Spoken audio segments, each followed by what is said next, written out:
Shalom, selamat pagi, salam ngopi Aceh, ngobrol pagi sama Yesus.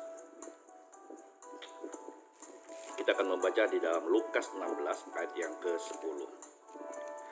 Siapa setia dalam perkara-perkara kecil, ia setia juga dalam perkara-perkara besar. Dan barang siapa tidak benar dalam perkara-perkara kecil, ia tidak benar juga dalam perkara-perkara besar. Jadi, jikalau kamu tidak setia dalam hal mamon yang tidak jujur, siapakah yang akan mempercayakan kepadamu harta yang sesungguhnya? Dan jikalau kamu tidak setia dalam harta orang lain, siapakah yang akan menyerahkan hartamu sendiri kepadamu? Seorang hamba tidak dapat mengabdi kepada dua tuan. Karena jika demikian, ia akan membenci yang seorang dan mengasihi yang lain, atau ia akan pada yang seorang dan tidak mengindahkan yang lain. Kamu tidak dapat mengabdi kepada Allah dan kepada Mamon. Semuanya itu didengar oleh orang-orang Farisi, hamba-hamba uang itu, dan mereka mencemooh Yesus. Amin. Saudara-saudara yang dikasih Tuhan, dalam kehidupan ini kita memang tidak lepas dari yang namanya uang. Kita semua membutuhkan yang namanya uang.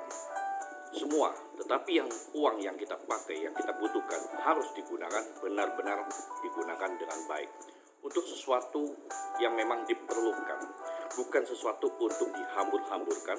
Dan kita mencari uang itu bukan untuk sesuatu kesenangan duniawi belaka.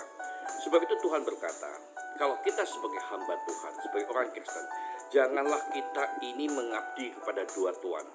Ya, saudara-saudara dikasih Tuhan, mengabdi kepada orang yang bisa memberi uang dan orang yang tidak bisa memberi uang. Nah, saudara,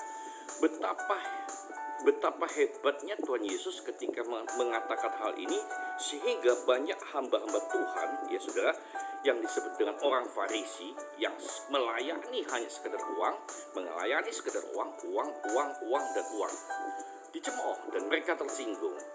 Nah, saudara, jikalau pelayanan kita kepada Tuhan hanya dengan motivasi uang, sekalipun itu memang kita butuhkan, maka kita adalah disebut orang Farisi, orang yang mengabdi kepada Mamon, kepada seorang yang bisa memberi kita sesuatu.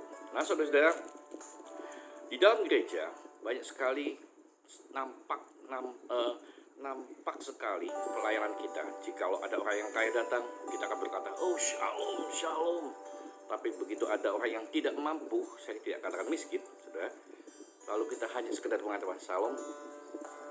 Saudara-saudara, pelayanan kita betul-betul diuji apakah kita pelayanan yang murni atau tidak.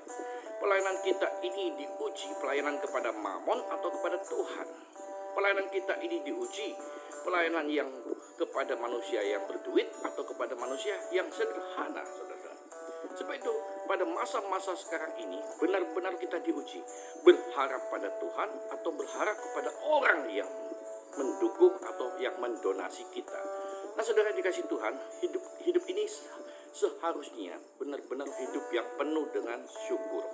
Apapun yang kita terima, apapun yang kita alami, semuanya harus dengan syukur.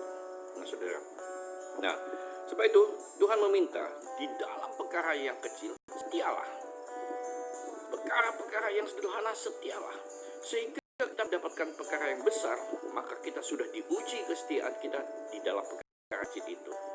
Nah, saudara, perkara yang kecil ini disangkut pautkan oleh Tuhan nilai uang. Saudara, bagaimana jikalau engkau pelayanan tidak ada persembahan?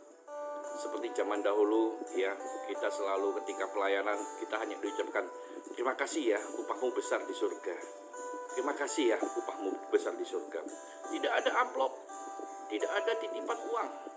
Saudara, hanya ucapan terima kasih. Sesama hamba Tuhan saling mendukung dalam pelayanan. Bisakah terjadi pada zaman sekarang, saudara?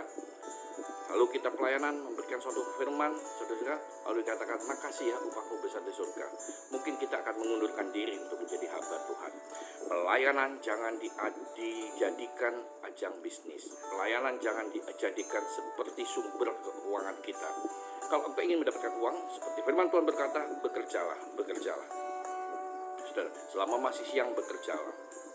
Tetapi kau jika layanilah dengan sungguh, supaya Tuhan sendiri yang nanti menentukan upahmu dari dasar pelayananmu. Saya yakin hamba Tuhan zaman sekarang harus betul-betul mempunyai motivasi pelayanan yang benar. Saudara, pelayanan yang betul-betul bisa membagi berkat, pelayanan yang betul-betul menyampaikan kebenaran firman Tuhan, kerugmah terhadap pemberitaan Injil. Dan saya yakin ketika kita memberikan pelayanan yang murni, Tuhan akan memperhitungkan semuanya. Saudara-saudara dikasih Tuhan, ya, ayat 14 saya ulangi lagi, semuanya itu didengar oleh orang-orang Farisi, hamba-hamba uang itu, dan mereka mencemooh dia, mencemooh Yesus. Kenapa? Karena Yesus berkata jujur, pelayananmu tidak benar, pelayananmu hanya uang, pelayananmu hanya ini. Lalu mereka mencemooh Yesus. Saudara-saudara, kalau mungkin Anda tersinggung dengan hal ini, Anda sama seperti mencemooh Yesus. Mari murnikan pelayanan kita, supaya pelayanan kita betul-betul untuk Tuhan, dan biarkanlah Tuhan yang menyediakan upah bagi kita.